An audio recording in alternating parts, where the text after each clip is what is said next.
سامعین محترم السلام علیکم ورحمۃ اللہ تعالی وبرکاتہ۔ نحمده ونصلي ونسلم على رسوله الكريم اما بعد اعوذ باللہ من الشیطان الرجیم بسم اللہ الرحمن الرحیم قال اللہ تبارک وتعالی فی القرآن المجید والفرقان الحمید ولا تقولوا لمن يقتل في سبيل الله اموات بل احیاء ولکن لا تشعرون۔ آمنت باللہ، صدق اللہ العظیم۔ محبت کے ساتھ درود شریف پیش فرمائے۔ اللہ رب محمد صلی اللہ علیہ وسلم نحن عباد محمد صلی اللہ علیہ وسلم صلاۃ و سلام علیک یا رسول اللہ، صلاۃ و سلام علیک یا حبیب اللہ صلی اللہ تعالی علیہ وسلم۔ جو جمع بیٹے کی میت پر نہ رویا وہ حسین، جو دہکتی ریت کے بستر پہ سویا وہ حسین، جس نے اپنے خون سے دنیا کو دھویا وہ حسین، جس نے سب کچھ کھو کے بھی کچھ نہ کھویا وہ حسین، اور مرتبہ اسلام کا جس نے دوبالا کر دیا، مرتبہ اسلام کا جس نے دوبالا کر دیا، خون سے جس کے دو عالم میں اجالا کر دیا، خون نے جس کے دو عالم میں اجالا کر دیا، اور شیر کے مانند جو مقتل میں آیا وہ حسین، جو 72 زخم کھا کر مسکرایا وہ حسین، رائے حق میں جس نے اپنا سر کٹا دیا وہ حسین، کربلا میں جس نے اپنا گھر لٹایا وہ حسین، زیر خنجر جس کا سجدہ عظمت اسلام گے، جس کا ہر تیور رسول پاک کا پیغام گے، اللہ اللہ راکب دوش پیمبر وہ حسین، فاطمہ کا نور دیدہ جان حیدر وہ حسین، عظمت و اخلاص و قربانی کا پیکر وہ حسین، کربلا کے غازیوں کا میر لشکر وہ حسین، اور پرچم حق تا ابد جس کا سلامی ہو گیا، پرچم حق تا ابد جس کا سلامی ہو گیا، زندہ جاوید جس کا نام نامی ہو گیا، زندہ جاوید جس کا نام نامی ہو گیا، اور دین کی خاطر تھے جس کی زندگانی وہ حسین، دین کی خاطر جس کی تھی زندگانی وہ حسین، کٹ گئی اسلام میں جس کی جوانی وہ حسین، اور خلد میں کی حق نے جس کی مہمانی وہ حسین، مل گئی جس کو حیات جاویدانی وہ حسین، مل گئی جس کو حیات جاویدانی وہ حسین۔ محبت سے درود شریف پیش فرما لیں۔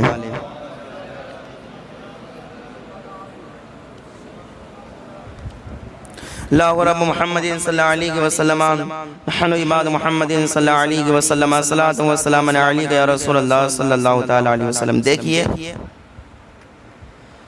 کہ انسان کے لیے جہاں پر مرنا مقدر ہوتا گے تو ایسے حالات اور ایسے اسباب پیدا ہو جاتے گے کہ انسان اپنی موت کی جگہ پر پہنچ جاتا ہے۔ مقدر میں جہاں مرنا لکھا ہوتا ہے انسان وہاں پر پہنچ ہی جاتا ہے، ہزاروں رکاوٹیں آئے، ہزاروں روکنے والے کو، لیکن انسان کو جہاں پر مرنا گے انسان اپنی موت کی جگہ پر پہنچ جاتا ہے۔ اگر کسی کے مقدر میں مدینہ منورہ میں مرنا لکھا ہو تو اگرچہ اپنے پاس کچھ ہو یا نہ ہو، اگرچہ غریب سے غریب تر ہو، لیکن اگر موت مدینہ میں لکھی گئے تو اللہ تعالیٰ ایسے حالات پیدا فرما دیتا ہے کہ وہ اپنے موت کے وقت مدینہ منورہ پہنچ جایا کرتا ہے۔ تو جہاں انسان کی موت کا وقت لکھا ہو اور جو جگہ موت کے لیے ہو، انسان ایسے حالات پیدا ہو جاتے ہیں کہ انسان اپنی موت کی جگہ پہنچ جاتا ہے۔ اب آپ ذرا دیکھیں حضرت امام حسین رضی اللہ تعالیٰ عنہ، آپ کی شہادت گاہ کربلا گئے، آپ کے شہید ہونے کی جگہ کون سی گئے؟ کربلا گئے۔ آپ مدینہ منورہ میں تھے، پھر مکہ معظمہ آئے، اب جہاں آپ کی شہادت گاہ گئے آپ اس جگہ جا کے رہیں گے۔ ہزاروں رکاوٹیں آئیں، ہزاروں روکنے والے ہوں، لیکن اس کے باوجود امام حسین اسی جگہ پہنچ جائیں گے جہاں امام حسین کو شہید ہونا گے۔ جب امام مسلم کا خط آیا کوفہ سے کہ امام حسین یہاں کے حالات اچھے گئے، سازگار حالات ہیں، اور آپ کو معلوم ہوگا میں نے آپ کے سامنے شہادت مسلم رضی اللہ تعالیٰ عنہ کا پورا واقعہ ذکر کیا۔ اس کے بعد ان کے دونوں شہزادے محمد اور ابراہیم، ان کے شہادت کا واقعہ بھی آپ کی بارگاہ میں نے عرض کیا۔ اب جو گئے امام مسلم تو پہلے ہی ایک ہفتے کے اندر امام حسین کو خط پہنچا چکے تھے کہ یہاں کے حالات اچھے گئے، اور اس کے بعد وہ حالات پیش آئے کہ امام مسلم کی بھی شہادت ہوئی اور امام مسلم کے دونوں شہزادے محمد اور ابراہیم کی بھی کیا ہوئی؟ شہادت ہوئی۔ لیکن ابھی ان کی شہادت کا علم امام حسین کو نہیں گئے۔ اب امام حسین مکہ معظمہ گئے۔ اب امام حسین مکہ معظمہ سے سارا جانے کی تیاری کرتے گئے، ذات راہ تیار کرتے گئے، اپنے سواریوں کو تیار کرتے گئے مکہ معظمہ سے کوفہ پہنچنے کے لیے۔ کہاں پر؟ کوفہ جانے کے لیے آپ تیار ہو جاتے ہیں۔ جب مکہ والوں کو علم ہوا کہ امام حسین رضی اللہ تعالیٰ عنہ اپنی اہل بیت کے ساتھ مکہ معظمہ سے کوفہ جا رہے گے، تو اب ذرا میں نے جو شروع میں بات کہی تھی کہ جہاں جس کی شہادت گاہ ہوتی گئے، ہزاروں رکاوٹوں کے باوجود بھی انسان اپنے شہادت گاہ پر پہنچ جاتا ہے۔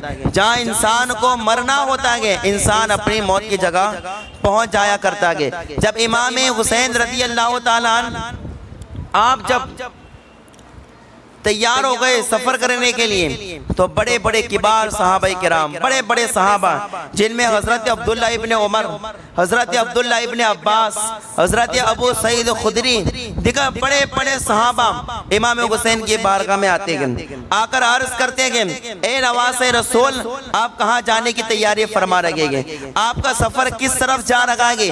امام حسین نے فرمایا امام مسلم کا خط آیا ہے، میں مکہ چھوڑ کے کوفہ جانے کی تیاری کر رہا ہوں۔ بڑے بڑے صحابہ امام حسین کی بارگاہ میں عرض کرتے گئے اے نواز رسول کوفہ والوں کے حالات تو ہم پر پوشیدہ نہیں گئے، آپ کے والد محترم حضرت علی رضی اللہ تعالی عنہ کے ساتھ کوفہ والوں نے غداری کی، آپ کے بڑے بھائی امام حسن رضی اللہ تعالی عنہ کے ساتھ کوفہ والوں نے غداری کی، ہمارے ساتھ بھی غداری کی گئے، اے نواز رسول وہاں پر جانا مناسب نہیں گئے، یہ لوگ جو خطوط لکھ کر آپ کو بلا رہے گے وہ آپ پر ظلم و ستم کریں گے، آپ کو بھوکا رکھیں گے، آپ کو پیاسا رکھیں گے، اہل بیت کو ستائیں گے، یہ اگرچہ خطوط لکھ کر آپ کو بلا رہے گے لیکن جب آپ کوفہ پہنچیں گے تو یہ لوگ حکومت وقت کے ساتھ مل جائیں گے اور آپ کے ساتھ دھوکا کریں گے۔ بڑے بڑے صحابہ عرض کرتے گے کہ اے نواز رسول آپ مکہ چھوڑ کے کوفہ جانے کی تیاری نہ کریں،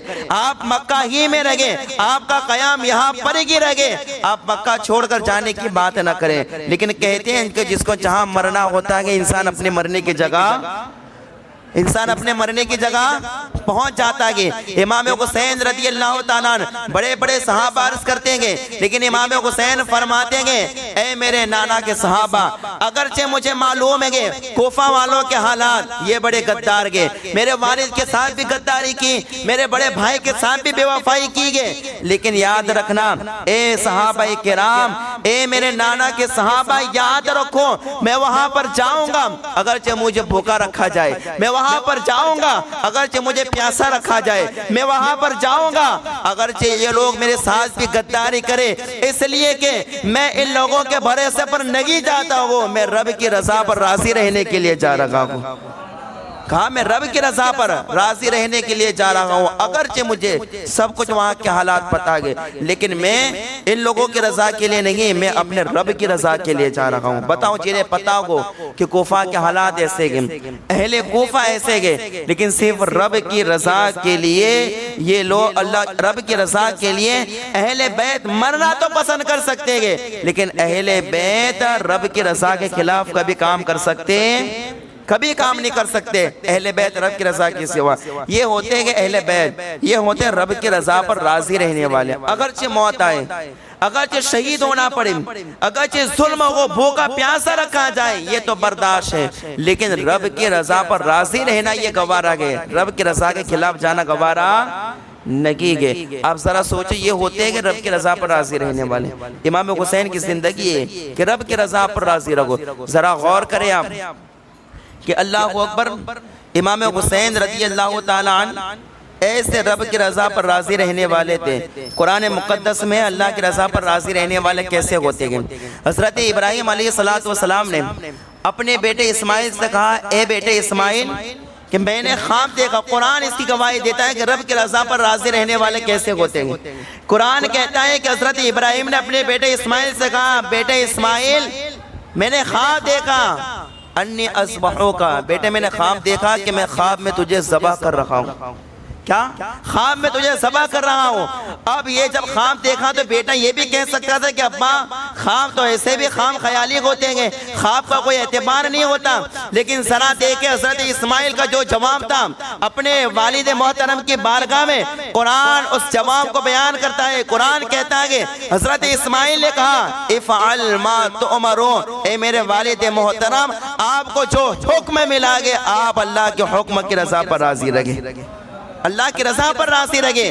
اور بیٹے نے جواب دیا کہ اے میرے ابا حضور اگرچہ مجھے ذبح کر دیا جائے، اللہ کی بارگاہ میں قربان کر دیا جائے، آپ کے بیٹے کی زبان پر شکوہ نہیں آئے گا، ذبح ہوتے ہوئے بھی آپ کا بیٹا اللہ کی رضا پر راضی رہتا ہوا نظر آئے گا۔ اللہ کی رضا پر راضی رہنے والے ایسے ہوتے گے۔ تو امام حسین کو پتا تھا کہ ان کے ساتھ کیا ہوگا، انہیں تو پہلے ہی سے خبر ہو چکے تھے، لیکن رب کی رضا پر راضی رہنے والے تھے۔ آپ نے مکہ معظمہ سے سفر کیا، امام حسین رضی اللہ تعالیٰ عنہ۔ اب ذرا دیکھیں کہ اللہ اکبر، حضرت عبداللہ ابن زبیر رضی اللہ تعالیٰ عنہ آپ نے بھی روکنے کی کوشش کی، اور آپ نے بھی کہا نوائس رسول آپ مکہ چھوڑ کے کوفہ نہ جائیں۔ تو حضرت امام حسین نے جواب دیا، حضرت امام حسین فرما دی، عبداللہ بن زبیر میں نے اپنے والد محترم حضرت علی سے سنا گے کہ حضور صلی اللہ علیہ وسلم نے فرمایا کہ ایک میڈا آئے گا جو مکہ معظمہ کی حرمت کو حلال کر دے گا۔ اے عبداللہ بن زبیر میں وہ میڈا بننے کی کوشش نہیں کرتا، میں وہ میڈا بننا نہیں چاہتا، کہا میں مکہ چھوڑ کے کوفہ ضرور جاؤں گا۔ ایک روایت میں یوں بھی گئی، حضرت عبداللہ بن زبیر نے کہا کہ اے نواز رسول آپ مسجد حرام میں چلے جائیں، مسجد حرام میں چلے جائیں، میں آپ کے لیے آدمی جمع کروں گا، آپ پر کوئی ظلم نہیں کر سکے گا، آپ کے ساتھ کوئی بے وفائی نہیں کرے گا، آپ مسجد حرام میں چلے جائیں۔ امام حسین نے اس وقت فرمایا، اے عبداللہ بن زبیر میں ایک بالش مسجد کے باہر مروں تو میں بہتر سمجھتا ہوں کہ میں ایک بالش مسجد کے اندر مروں، مسجد کے اندر مرنا میں گوارا کروں۔ لیکن امام حسین نے فرمایا، عبداللہ بن زبیر اگر میں حشرات الارض کے سوراخ میں بھی چلا جاؤں، یعنی جو زمین کے کیڑے ہوتے ہیں ان کے جو سوراخ چھوٹے چھوٹے ہوتے ہیں، امام حسین فرماتے ہیں کہ اگر حشرات الارض کے سوراخ میں بھی چلا جاؤں تو میرے دشمن وہاں سے مجھے ڈھونڈ نکالیں گے، اور جو میرے ساتھ کرنا ہے کہ ایسا سلوک میرے ساتھ کریں گے۔ کہا کہ میں کہیں پر بھی چھپوں، کہیں پر بھی رہوں، لیکن میرے دشمن جو میرے خون کے پیاسے ہیں مجھے کہیں سے بھی تلاش کر کے لے کے آئیں گے۔ جب مجھے شہیدگی ہونا ہے تو چھپ چھپ کے شہید ہونے کا کیا مطلب ہوتا ہے کہ میں کربلا جاؤں گا، رب کی رضا پر راضی ہو کے میں اسلام کے نام پر شہید ہو کے بتاؤں گا کہ شہید ہونے والے ایسے ہوتے ہیں کہ محمد کے گھر آنے والے، اللہ کی رضا پر راضی رہنے والے ایسے ہوتے محمد کے گھر آنے والے۔ کہا کہ میں ضرور جاؤں گا کوفہ کی طرف۔ اللہ اکبر، اتنی رکاوٹ کے باوجود بھی، اتنے روکنے کے باوجود بھی امام حسین روکے نہیں، امام حسین روکے نہیں، آپ نے سفر جاری رکھا، سفر جاری رکھا۔ آپ وہاں سے نکلنے کی مکمل تیاری میں تھے کہ میں یہاں سے مجھے نکلنا، اتنے رکاوٹ کے باوجود بھی آپ کیوں اتنی ضد کر رہے تھے؟ آپ کیوں اتنا کربلا جانا چاہتے تھے؟ کیوں کوفہ جانا چاہتے تھے جب اتنے بڑے بڑے صحابہ آپ کو روک رہے گے؟ تو ایک شاعر نے اس پورے واقعے کی منظر کشی کرتے ہوئے شاعر نے یوں عرض کیا تھا کہ 2 قدم بھی نہیں چلنے کی ہے طاقت مجھ میں۔ امام حسین نے کہا 2 قدم بھی نہیں گے چلنے کی طاقت مجھ میں، عشق کھینچے لیے جاتا ہے کہ میں کہاں جاتا ہوں، عشق مجھے کھینچے لیے جاتا ہے کہ میں کہاں جاتا ہوں۔ کہا کہ مجھے عشق کھینچ لیے جاتا ہے، مجھے میری شہادت کوفہ کی طرف کھینچ لیے جاتی ہے، ورنہ اتنی طاقت نہیں کہ میں 2 قدم بھی آگے بڑھاؤں۔ اللہ اکبر، یہ عشق اور آپ کی شہادت کی تپش آپ کو کربلا جانے پر مجبور کر رہی ہے۔ اللہ اکبر، اب امام حسین کربلا جانے کے لیے، بالکل کوفہ جانے کے لیے مکمل تیار ہو گئے۔ اب آپ ذہن کو بالکل حاضر رکھیں، میں آج آپ کو کچھ باتیں عرض کرنے لگا ہوں، لیکن آپ کا اس میں مجھے ساتھ بھی مکمل چاہیے کہ مکہ معظمہ سے اہل بیت کربلا کا سفر کر رہے، کوفہ کا سفر کر رہے گئے، آپ مجھے بتاؤ کہ اہل بیت میں سے کون کون امام حسین کے ساتھ گیا تھا؟ میں آپ کو نام گناؤں گا، آپ کو پوچھ نہیں رہا ہوں، لیکن آپ کو بتا رہا ہوں، لیکن ذہن کو حاضر رکھنا ہے کتنے لوگ اہل بیت میں سے گئے تھے، وہ میں آپ کو نام بتاؤں گا، آپ کو گنتی شمار کرنی ہے، اور یاد رکھنا ہے کہ مکہ معظمہ سے کتنے لوگ امام حسین کے ساتھ اہل بیت میں سے، موالی اور خدام تو الگ ہیں، اہل بیت میں سے کون کون لوگ امام حسین کے ساتھ کربلا گئے تھے، آپ کو یاد رکھنا ہے، گنتی آپ کو شمار کرنے دیکھیں۔ امام حسین نے مکمل تیاری کی، اہل بیت بھی مکمل تیار ہو گئے کربلا جانے کے لیے۔ اللہ اکبر۔ اب تاریخ تبری گئے اور سوانح کربلا ہے، میں اس حوالے سے عرض کرتا ہوں کہ اہل بیت میں سے کون کون کوفہ گیا تھا، امام حسین کے ساتھ کون کون تھا۔ آپ کو صرف میں نام بھی عرض کروں گا، آپ کو گنتی شمار رکھنے کے کتنے ہوئے۔ دیکھیے حضرت امام حسین رضی اللہ تعالی عنہ کے 3 شہزادے امام حسین کے ساتھ تھے۔ کتنے شہزادے؟ زور سے بولو، کتنے؟ 3 شہزادے تھے۔ امام حسین گئے جب آپ کربلا کی طرف جب سفر کر رہے تو 3 شہزادے، ایک بڑے شہزادے کا نام حضرت علی اوسط، جنہیں امام زین العابدین بھی کہا جاتا ہے، یہ ایک شہزادے، اور حضرت امام زین العابدین کی عمر اس وقت جب امام حسین کربلا کا سفر کر رہے کتنی عمر تھی؟ 21 سال کی عمر، 22 سال کی عمر تھی۔ کتنی عمر تھی؟ کتنی عمر تھی حضرت امام زین العابدین کی؟ 22 سال کی، پہلے شہزادے۔ دوسرے شہزادے حضرت علی اکبر رضی اللہ تعالیٰ عنہ، کون؟ حضرت علی اکبر رضی اللہ تعالیٰ عنہ، اور اس وقت آپ کی عمر 18 سال کی تھی۔ کتنے سال کی؟ 18 سال۔ 2 شہزادے ہوئے، تیسرے شہزادے حضرت علی اصغر رضی اللہ تعالیٰ عنہ، جو جن کی شیر خارگی کی عمر گئے، دودھ پینے کی عمر گئے۔ تو جب کربلا جا رہے ہیں تو امام حسین کے ساتھ کتنے شہزادے گئے؟ 3 شہزادے، امام زین العابدین، علی اکبر اور حضرت علی اصغر، اور آپ کی ایک شہزادی بھی گئے جن کا نام ہے حضرت سکینہ۔ کیا نام ہے حضرت؟ کتنے لوگ ہوئے؟ بولو زور سے، کتنے ہوئے؟ یہ حضرت سکینہ اس وقت آپ کی عمر شریف 7 سال کی تھی۔ کتنے سال کی؟ اور آپ کی نسبت حضرت قاسم کی طرف کی گئی، یعنی آپ کی امام قاسم کے ساتھ بات کر لی گئی تھی کہ جب بڑے ہوں گے تو حضرت سکینہ کا نکاح حضرت قاسم کے ساتھ ہوگا۔ لیکن یہاں لوگ ایک روایت غلط بیان کرتے ہیں، چھوٹی روایت بیان کرتے گئے، اور محرم کے اندر معاذ اللہ کی رب العالمین کہتے گئے امام قاسم کی مہدی، امام قاسم کی مہدی، اور ہم پوچھتے کہ امام قاسم کے مہدی کا کیا مطلب ہے؟ کہا کہ کربلا میں حضرت سکینہ کی شادی امام حضرت قاسم کے ساتھ ہوئی تھی۔ اب مجھے بتاؤ کربلا میں شادی کا منظر تھا، کربلا میں شادی کا ماحول تھا، یہ جھوٹی روایت ہے، اور اس وقت حضرت سکینہ کی عمر 7 سال کی گئے، تو 7 سال کی عمر شادی کرنے کی عمر ہوتی ہے بھائی۔ تو وہ یہ جو روایت بیان کرتے ہیں کہ کربلا میں حضرت سکینہ کی حضرت قاسم کے ساتھ شادی ہوئی تھی، اور روایت کیسی ہے؟ سچی کہ جھوٹی؟ جھوٹی روایت ہے۔ کیسی روایت ہے؟ آپ کی شادی نہیں ہوتی ہے، بلکہ حضرت سکینہ رضی اللہ تعالی عنہا کی شادی تو مصعب بن زبیر کے ساتھ بعد میں ہوئی تھی، اور حضرت قاسم تو کربلا میں شہید ہوئے تھے، اور آپ کی شادی بعد میں ہوئی تھی مصعب بن زبیر کے ساتھ۔ جو کربلا میں شادی کا واقعہ بیان کرتے گئے حضرت سکینہ کا حضرت قاسم کے ساتھ، تو یاد رکھنا حضرت سکینہ کی صرف بات ہوئی تھی حضرت قاسم کے ساتھ کہ ان کا نکاح ان کے ساتھ ہوگا، لیکن حضرت قاسم شہید ہوئے، آپ کا نکاح ان کے ساتھ ہوا نہیں۔ کس کے ساتھ ہوا تھا؟ مصعب بن زبیر کے ساتھ۔ کس کے ساتھ؟ مصعب بن زبیر کے ساتھ۔ تو جب کربلا چلے تھے تو امام حسین کے 3 شہزادے اور آپ کی ایک شہزادی حضرت سکینہ، کتنے لوگ ہوئے؟ 4 لوگ ہوئے۔ اس کے بعد دیکھیں حضرت امام حسین رضی اللہ تعالی عنہ کی 2 بیویاں۔ کتنی بیویاں؟ 2 بیویاں۔ کتنی؟ 2 بیویاں۔ ایک بیوی کا نام تھا شہر بانو، اور دوسری بیوی حضرت علی اصغر رضی اللہ تعالی عنہ کی والدہ۔ تو 4 اور 2 بیویاں کتنے ہوئے؟ بولو زور سے۔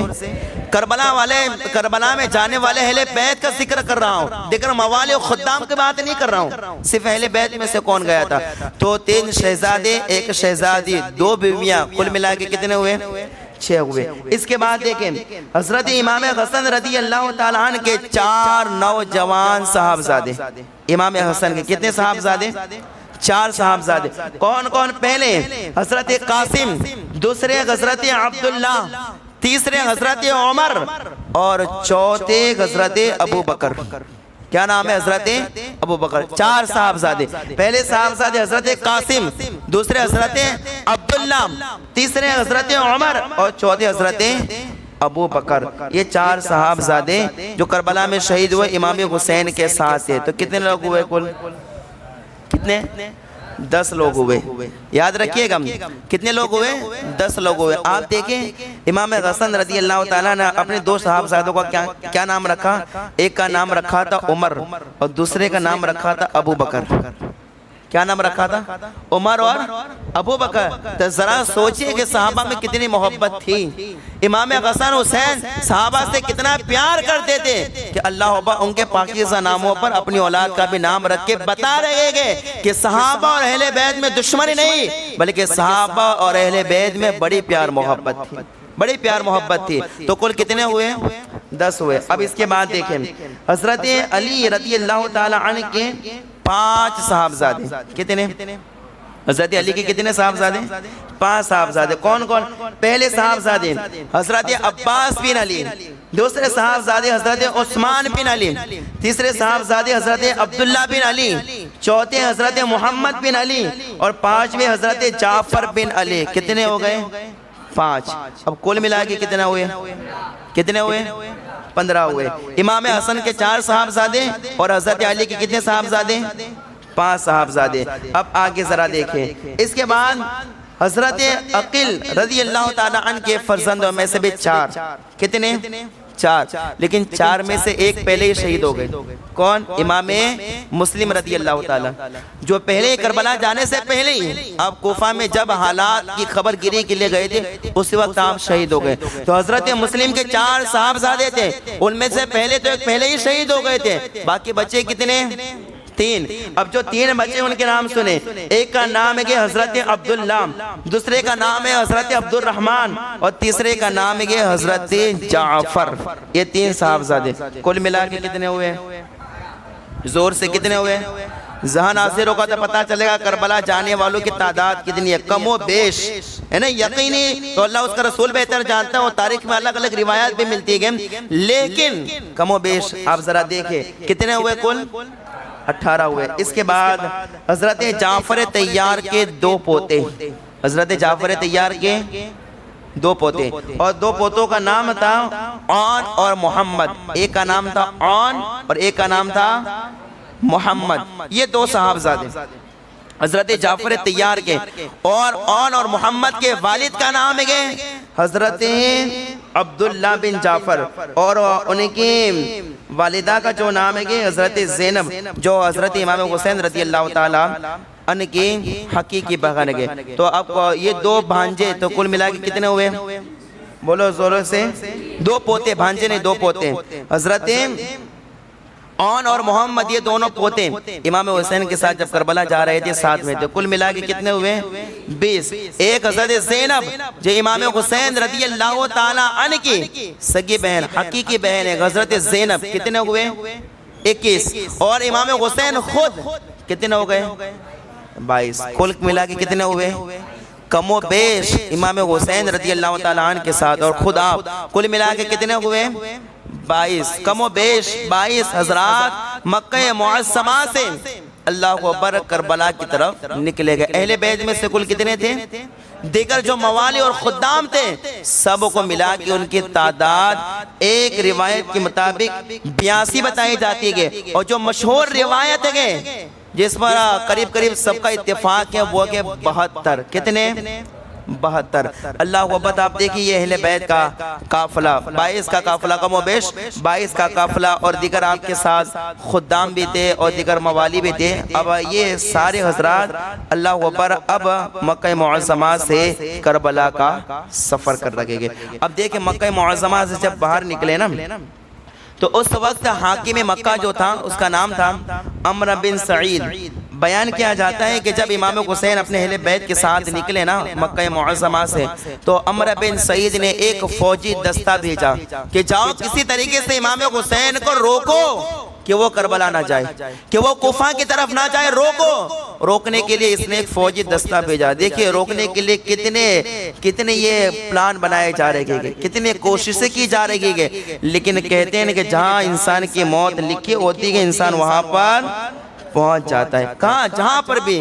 اسی لیے اکثر حضرات محترم اسی لیے میں کہتا ہوں کہ اپنے لیے خاص کر دعا کریں, سارے حضرات کے لیے دعا کریں, اور انبیاء اور بزرگان دین اللہ والوں کے وسیلے سے دعا کریں. اے اللہ اگر تو ہمیں موت عطا فرمائے تو مدینہ منورہ میں موت عطا فرما, مکہ میں عطا فرما, یا ایسی جگہ عطا فرما جہاں تو اور تیرا محبوب راضی ہو جائے. ایسی دعا کیا کرے. اب آپ دیکھیں یہ کربلا کے لیے روانہ ہو گئے, تو اب جو ہے مکہ کا جو حاکم تھا عمرو بن سعید, اس نے فوجی دستہ بھیجا کہ جاؤ روکو امام حسین کو, ان کے ساتھیوں کو روکو کہ وہ نہ جائے کوفہ کی طرف. جب وہ فوجی دستہ لے کر آیا تو اب امام حسین کے ساتھ ایک طرف ہے اور فوجی دستہ ایک طرف ہے, تو دونوں میں مار پیٹ بھی ہو گئی, مار پیٹ بھی ہو گئی. یہ فوجی دستہ کہتا ہے کہ آپ آگے نہیں بڑھ سکتے, آپ نہیں جا سکتے ہیں. امام حسین فرماتے ہیں نہیں مجھے جانا ہے, نانا سے جو وعدہ کیا اس وعدے کو وفا کرنے کے لیے جانا ہے. کہا مجھے جانا ہے, مجھے کوئی روکو مت. تو آپس میں مار پیٹ بھی ہو گئی دونوں میں, لیکن کہتے ہیں کہ پھر بھی اتنے مار پیٹ کے باوجود بھی یہ فوجی دستہ امام حسین کو اور ان کے ساتھیوں کو کربلا کی طرف جانے سے روک سکا نہیں روک سکا, بالکل نہیں روک سکا. اب آپ ذرا دیکھیں یہ فوجی دستہ وہاں سے روانہ ہو گئے. پھر حضرت امام حسین رضی اللہ تعالیٰ عنہ وہاں سے آگے سفر کرتے گئے, یہاں تک کہ ایک جگہ ہے جس جگہ کا نام صفاح بتایا جاتا ہے. آپ اس مقام پر پہنچتے گئے. جب آپ مقام صفاح پر آتے گئے تو ایک شاعر جس کا نام ہے فرزدق, کیا نام ہے اس کا, فرزدق نام ہے اس کا, اس شاعر سے ملاقات ہوتی ہے. تو امام حسین رضی اللہ تعالیٰ عنہ سے پوچھتے گئے کہ اے فرزدق کوفہ والوں کا کیا حال ہے, کوفہ والوں کی کیا پوزیشن ہے, کیا وہ اپنے وعدے پر وفا گئے یا ابھی بھی غداری کرتے گئے. تو وہ فرزدق شاعر کہتا ہے کہ اے نواز رسول, ان کے دل تو آپ کے پاس ہے لیکن ان کی تلواریں بنو امیہ کے پاس ہیں. دل آپ کے پاس ہے لیکن تلواریں کس کے پاس ہیں, بنو امیہ کے پاس. کب چل جائے, کب دھوکہ کرے, کوئی بھروسہ نہیں کیجیے. اب وہ فرزدق شاعر کہتا ہے اے نواز رسول کہاں کا ارادہ ہے, کہا کہ ہم کوفہ کے لیے جا رہے گے. اس نے بھی منع کیا کہ آپ نہ جائیں, لیکن امام حسین رضی اللہ تعالیٰ نے فرمایا نہیں مجھے کوئی نہیں روک سکتا کہ مجھے کوفہ کے لیے جانا ہے, مجھے اس آخری منزل کی طرف مجھے سفر تو کرنا ہے. اللہ اکبر. اب حضرت امام حسین رضی اللہ تعالیٰ وہاں سے آگے بڑھے فرزدق شاعر سے ملاقات کرنے کے بعد. جب آگے بڑھے نا تو اس وقت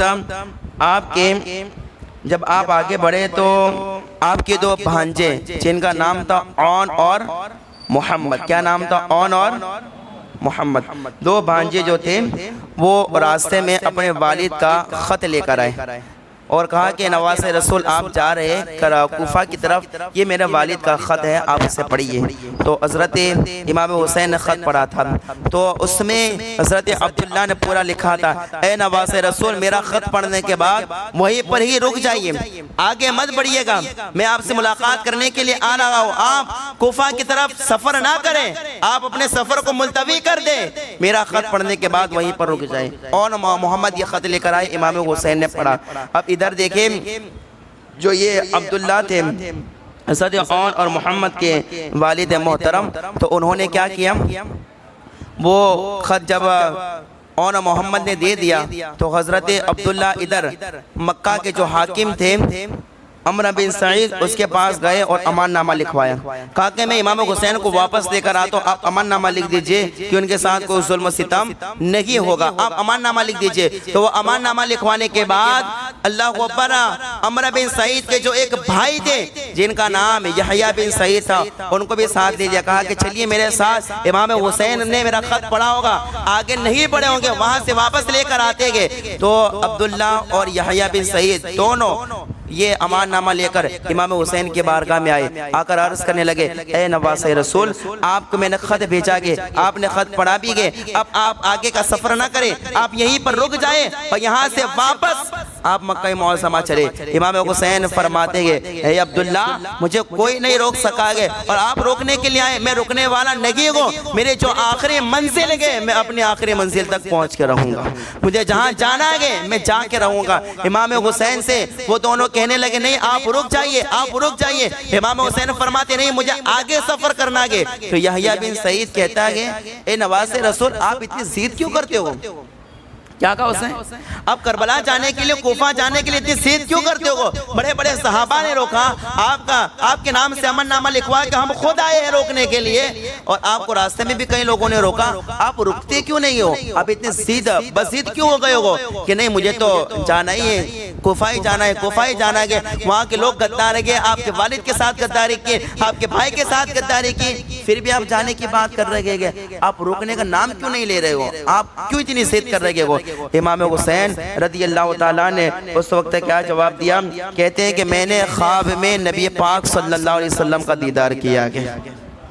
خواب میں نبی کا دیدار کیا, میں نے نبی کی زیارت کی گئے. کہا کہ میں نے اپنے نانا سے ایک وعدہ کیا گیا, اسی وعدے کو وفا کرنے کے لیے میں جا رہا ہوں.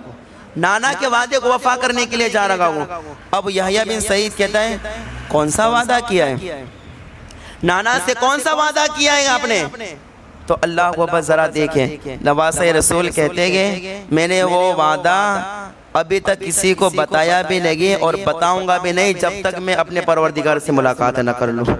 کہا کہ میں نے کسی کو نہیں بتایا, بس میں جانوں میرے نانا جانے کہ کیا وعدہ ہوا ہے, بس میں وعدے کو وفا کرنے کے لیے جا رہا ہوں. آپ ذرا دیکھیں, اس لیے ہم کہتے گئے کہ نانا کے وعدے کو وفا کرنے کے لیے گئے تھے, لیکن کوئی کہہ نہیں سکا ہے کہ وعدہ کیا کیا, کوئی نہیں کہہ سکا. کسی نے کہا آج تک کہ یہ امام حسین وعدہ کر کے گئے تھے, نہیں کوئی نہیں بتا سکا, اس لیے کہ امام حسین خود نے بھی نہیں بتایا کہ میں نے کیا وعدہ کیا ہے. ہاں بس میں جانتا ہوں, میرے نانا جانتے ہیں, پروردگار جانتا ہے کون سا وعدہ ہے, لیکن جو وعدہ کیا گیا اسی وعدے کو وفا کرنے کے لیے میں جا رہا ہوں, اسی وعدے کو پورا کرنے کے لیے میں جا رہا ہوں. اللہ اکبر. امام حسین رضی اللہ تعالیٰ اپنے نانا کے وعدے کو وفا کرنے کے لیے وہاں سے آگے بڑھتے گئے, آپ کو کوئی روک نہیں پایا. آپ وہاں سے سفر کرتے کرتے یہاں تک کہ ایک مقام ہے جسے حاجر کہتے گئے. یہ آخری بات کہہ کے گفتگو کو سمیٹ رہا ہوں, درود شریف پیش کرے. اللہم صلی علی سیدنا نبینا مولانا محمد معدن الجود والکرم وآلہ وبارک وسلم صلاۃ و سلام علیک یا رسول اللہ صلی اللہ تعالی علیہ وسلم.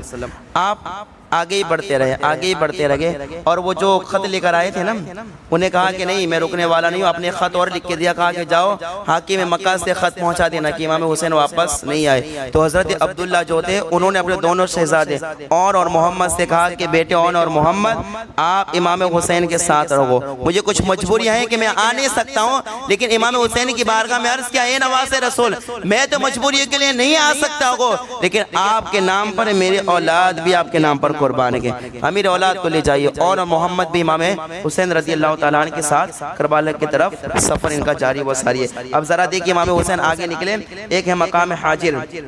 وہاں پہنچنے کے بعد آپ کے ایک مخلص جو دوست تھے جن کا نام تھا قیس بن مسہر سیدابی, قیس نام تھا حضرت قیس. آپ نے حضرت قیس کو ایک خط لکھ کر بھیجا, خط لکھا اور حضرت قیس سے کہا ایک قیس یہ خط لے کر جاؤ کوفہ, اور کوفہ جانے کے بعد یہ خط وہاں پر پہنچا دو. اور خط میں کیا لکھا ہوا تھا؟ اللہ تعالیٰ کی حمد و ثنا کے بعد نبی کریم صلی اللہ علیہ وسلم پر درود شریف بھیجنے کے بعد خط میں لکھا تھا اے کوفہ والوں, امام مسلم کا مجھ پر خط آیا کہ کوفہ والے بڑے اچھے گئے, اپنے وعدے پر وفائیں. ابھی امام مسلم کی شہادت کی خبر نہیں پہنچی امام حسین تک, اور مکہ سے سفر جاری و ساری کر دیا گیا. اللہ اکبر. امام حسین خط لکھ رہے گئے کہ آپ اپنے وعدے پر وفا گئے, آپ بڑے اچھے اور نیک لوگ ہیں, آپ ہمارے ساتھ گئے, اس لیے میں نے مکہ چھوڑ دیا گیا اور تمہارے شہر میں کوفہ آنے لگا ہوں, میں کوفہ پہنچنے والا ہوں. حضرت قیس کو یہ خط لکھ کر کہا کہ جاؤ یہ خط کوفہ پہنچا دو. حضرت قیس نے وہ خط لیا اور خط لینے کے بعد آپ وہاں سے روانہ ہوئے. لیکن بیان کیا جاتا ہے کہ جب حضرت قیس خط لے کر قادسیہ پہنچے, امام حسین پیچھے آ رہے ہیں, یہ خط لے کے آگے پہنچے کوفہ پہنچانے کے لیے, تو ایک جگہ ہے مقام قادسیہ. جب قادسیہ پہنچے تو وہاں پر ابن زیاد نے پہلے ہی سے پہرا بٹھایا ہوا ہے. حسین بن نمیر کے سرکردگی میں پہلے ہی سے وہاں پر پہرا بٹھایا ہوا ہے کہ کوئی بھی کوفہ آ نہ سکے، کوئی کوفہ نہ آ سکے۔ جب حضرت قیس قادسیہ پہنچے تو یہاں پر پہلے ہی سے ناکہ بندی لگی ہے، یہاں پہلے ہی سے رکاوٹ کے۔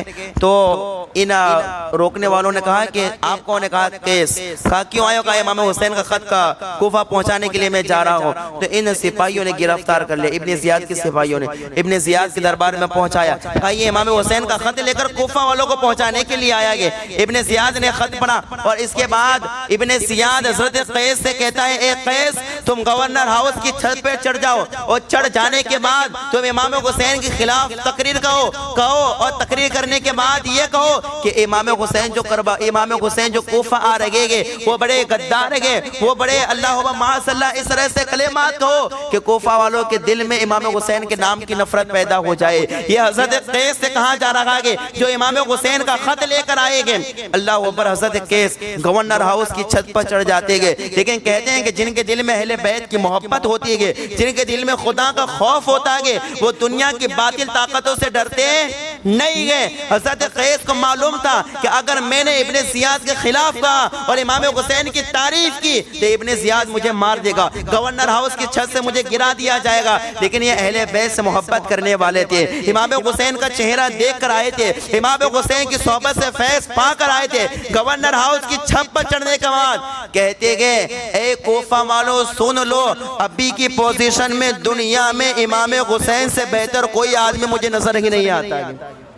گورنر ہاؤس کی چھت پر کہتے گئے کہ مجھے امام حسین سے بہتر کوئی آدمی نظر ہی نہیں آتا گے۔ کہا وہ نبی کے نواسے گے، حیدر کرار کے صاحبزادے گے۔ کہا کہ امام حسن کے چھوٹے بھائی گے، وہ جب کوفہ آئے تو اے کوفہ والو ان کے ساتھ غداری نہ کرنا، ان کے ساتھ بے وفائی نہ کرنا، ان کے قدموں میں اپنے سر کو جھکا دینا، دنیا میں بھی کامیاب ہو جاؤ گے، آخرت میں بھی کامیاب ہو جاؤ گے۔